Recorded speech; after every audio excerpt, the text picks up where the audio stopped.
ఏ నిర్ణయం తీసుకుంటే ఆ నిర్ణయానికి కట్టుబడి ఉంటాం. అది పిఠాపురం ప్రజలందరికీ తెలుసు. నిర్ణయం పార్టీకి నిలబడాలన్నారు, మనం నిలబడ్డాం.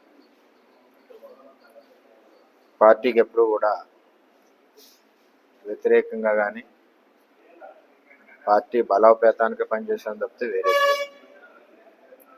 రెండవది, మీరు అడిగిన ప్రశ్నకి నేను ఆల్రెడీ మొన్న లోకేష్ గారిని కలిశాను. లోకేష్ గారితో డిస్కస్ చేశాం. ఏదైతే ఇక్కడ ఇబ్బందులు లేకుండా కూటమి ముందుకు వెళ్ళాలి కాబట్టి ఒక కమిటీని వేసి చేయమని చెప్పాను. నాకు కూడా కొంచెం టైం స్పెండ్ చేయడానికి కూడా కొంచెం ఇబ్బందిగానే ఉంది. చేయండి, నేను కూడా ఒక్కడిని కూడా చేయలేకపోతున్నానని చెప్పి చెప్పడం జరిగింది.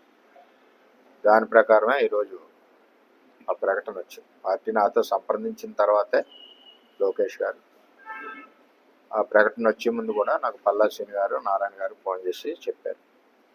చెప్పిన దాని ప్రకారం జరిగింది. పార్టీ సమీకరణాల సమయంలో కొన్ని రకాలుగా ఆలోచన చేస్తుంటారు. ఆ ఆలోచనకి ఎప్పుడు కూడా అనుగుణంగా పిఠాపురం తెలుగుదేశం పార్టీ కేంద్ర పార్టీ అధ్యక్షుల ఆదేశాలకు అనుగుణంగా పనిచేస్తుంది. పవన్ కళ్యాణ్ గారితో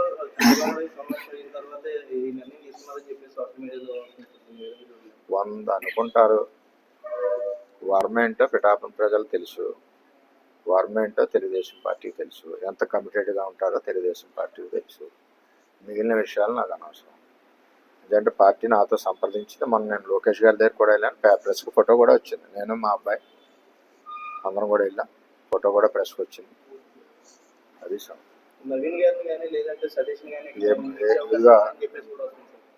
ఎవరినన్నా వేయచ్చు. పార్టీలో ఉన్న తెలుగుదేశం పార్టీ వాళ్ళని వేస్తారు కదా, బయట వాళ్ళని వేయరు కదా. ఎవరినన్నా వేయచ్చు, తప్పేమీ లేదు ఇందులో. నేను ఆల్రెడీ మాట్లాడొచ్చాను. నేను మాట్లాడిన దానికి అనుగుణంగానే కార్యక్రమం జరుగుతుందని కూడా తెలియజేస్తాను.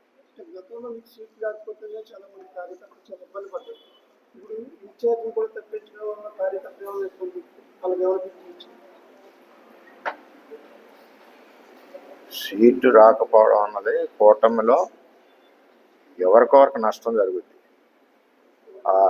20-30 సీట్లలో నష్టం ఎక్కడ జరిగినా అక్కడ ఉన్న పార్టీకి సపోర్ట్ చేయాలి, భరాయించాలి, పార్టీకి సపోర్ట్ చేసుకుని వెళ్ళాలి. ఎందుకంటే కూటమి జగన్మోహన్ రెడ్డి రాకూడదని ఆలోచనతో పనిచేసినప్పుడు కూటమి గెలుపు కోసం ఎవరొకరు త్యాగం చేయాలి, తప్పదు. అది ఓకే. తెలుగుదేశం పార్టీ గురించి వాళ్ళు చేసేది ఆ తరుణంలో ఇటువంటి కార్యకర్తల మనోభావాన్ని మానసిక స్థాయిలో